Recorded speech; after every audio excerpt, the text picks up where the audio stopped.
Hello everybody, so this is gonna be a little Q&A life catch-up kind of video, and we're actually like standing in our office. We just want to see like what it's like to film in here. Yeah, and we're just like proud of ourselves that we painted this and that this office looks nice now. So we're just like, we're doing a video in here. We deserve this for ourselves so we can see our nice office that we worked hard on. So basically a few weeks ago we decided that we're gonna do a Q&A video. So on our Instagram we put like a Q&A slide up, so people entered like some questions that they had about us. So we thought we would answer those in this video as well. So the questions are on my phone, obvi.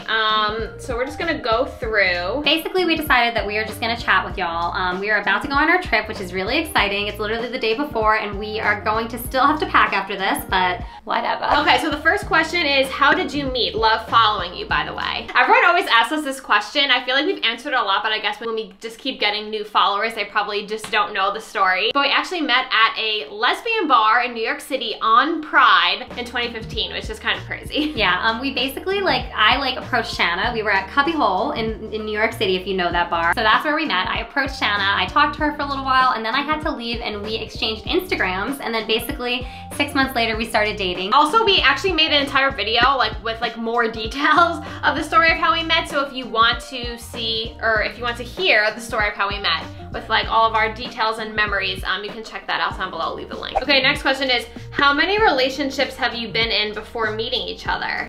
Like, is this serious relationships or relationships in general? That's the question. I don't know. I would say, for me, I don't think any other person I dated before Gabby I would consider a relationship. I feel like I went on dates with people, but we were never we never called each other girlfriend. I had boyfriends in high school that we were boyfriend and girlfriend, but that was obviously before I came out, so I'm not gonna count those. But I feel like in terms of dating girls, I never really had a relationship. I just dated people before Gabby, I guess you could say. Yeah, I mean, I definitely dated around, but I would say that I had maybe 2 real relationships before Shanna. I never really dated boys. I went on a date with a boy, but I never had a boyfriend at all, really, truly. But I had 2 girlfriends before meeting Shanna, and then when I started dating Shanna, I was like, oh, this is the real deal. So the next one is, tell us how you met Ravi. I wonder who asked us this question. So if you don't know, Ravi is one of our absolute best friends. He's also an LGBTQ travel vlogger, blogger, influencer, creator, and he also lives in New York City. So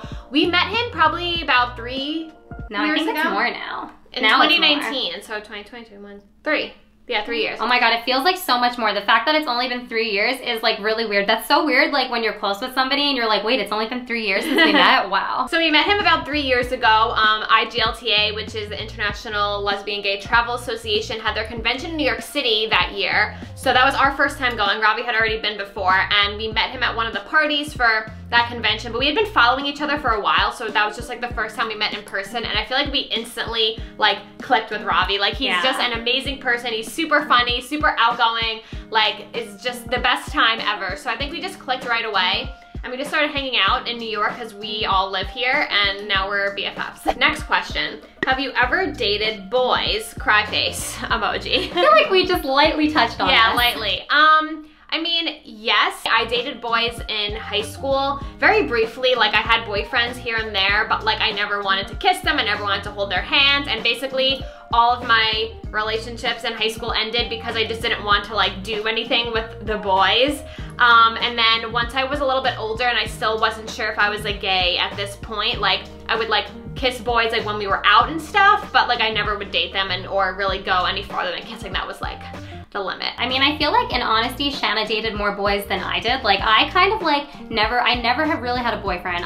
If I dated someone, I went on 1 to 2 dates with them, and the minute they touched me, I was I don't feel the chemistry between us. I think I'm gonna have to end this. I think we're just friends. I would have classified myself as a heartbreaker because I broke up with a lot of guys. Any guy I dated got broken up with real fast, and I would just be ugh. If I would go to the movies with a guy on a date and they'd put their arm around me, I'd literally be yeah, that was me too. I remember my boyfriend in the 9th grade literally told me that he broke up with me because I wouldn't hold his hand in the hallway. Okay, next question. What are some hardships you two face as a couple?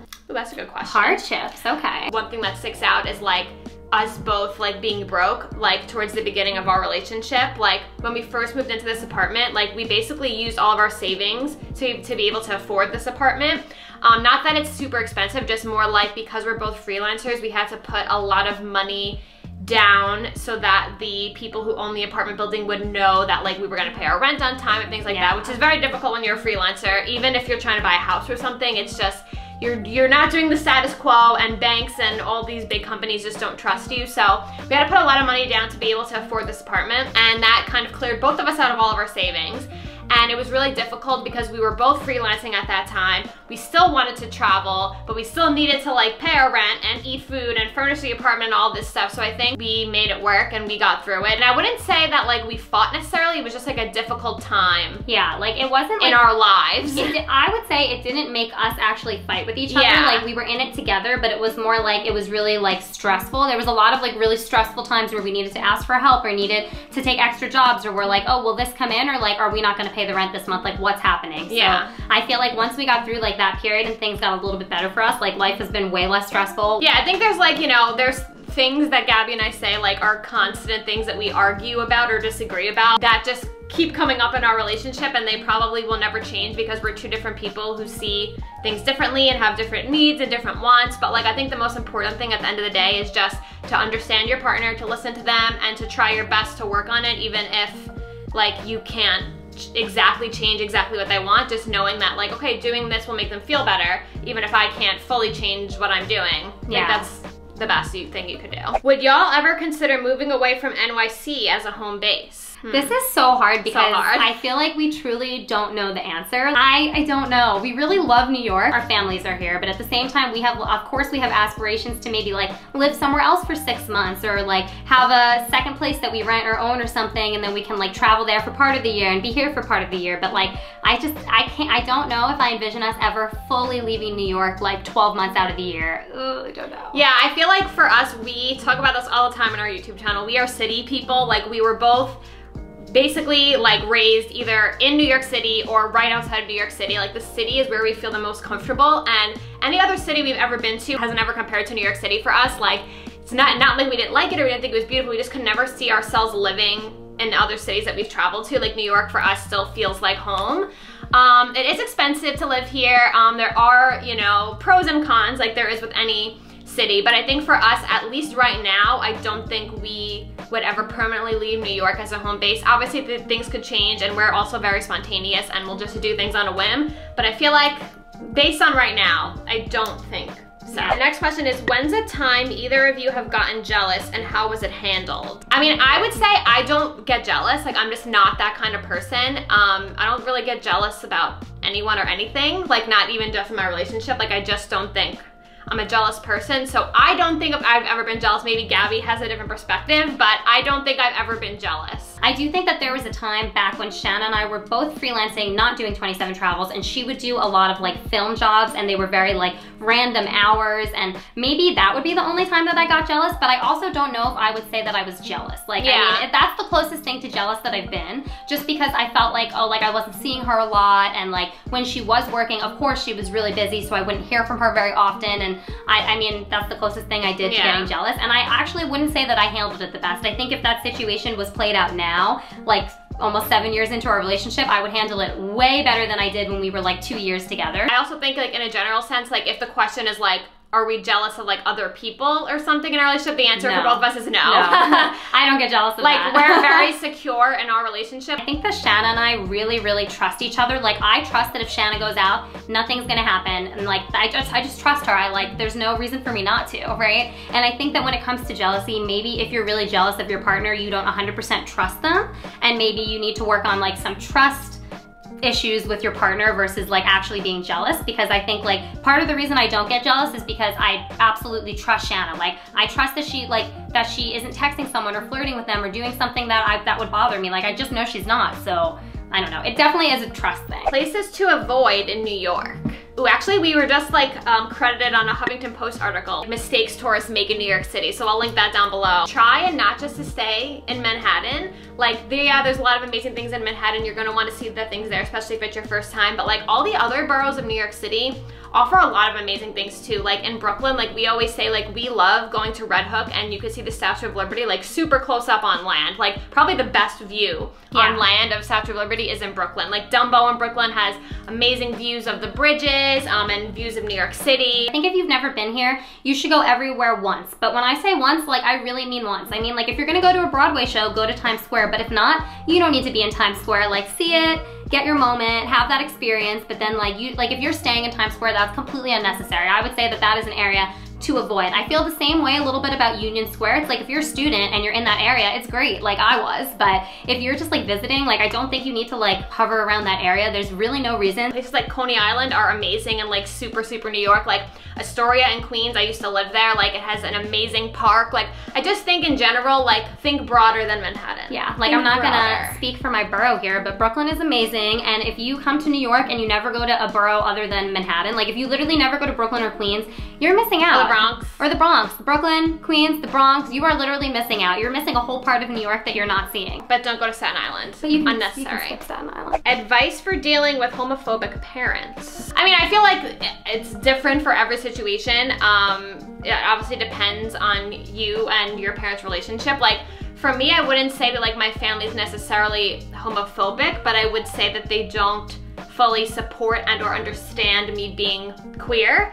And I think for me what's worked is giving them time to like get used to the idea, but also like not just like canceling them, I guess, immediately when they didn't support me, because I feel like if I had done that, I think it would have pushed them farther away.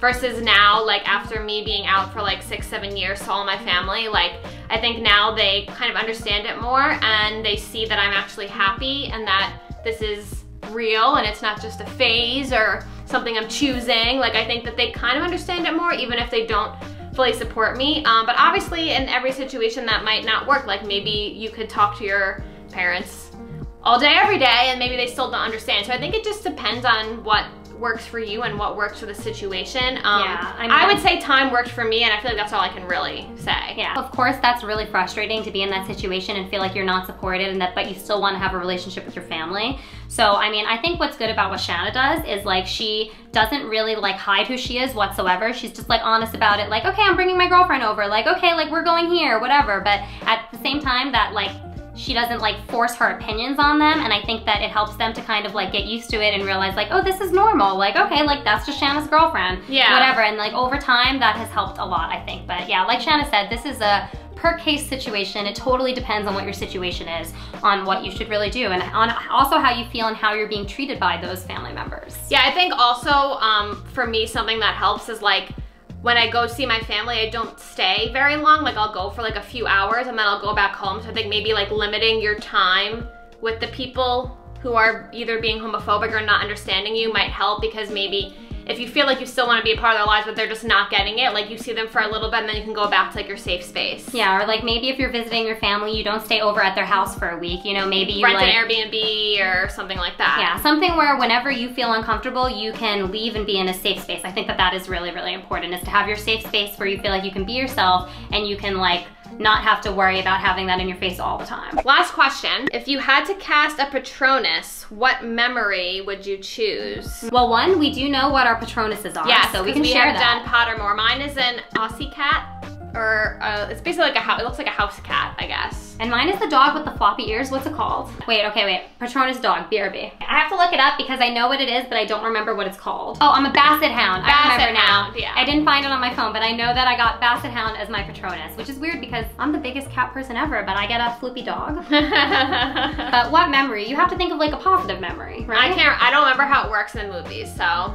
Like for mine, it would probably be me like painting something, or like hanging out with my girlfriend, or like petting a lot of cats at the same time, or like going to an animal sanctuary and seeing some bunnies. But anyway, that was most of the questions we got. We skipped over some because I feel like we get some of the ones a lot, so we're trying not to repeat questions. But thank you all so much for watching. Hopefully you learned a little bit about us in this little Q&A. Make sure you like, comment, and subscribe, and we'll see you soon with another video. Bye.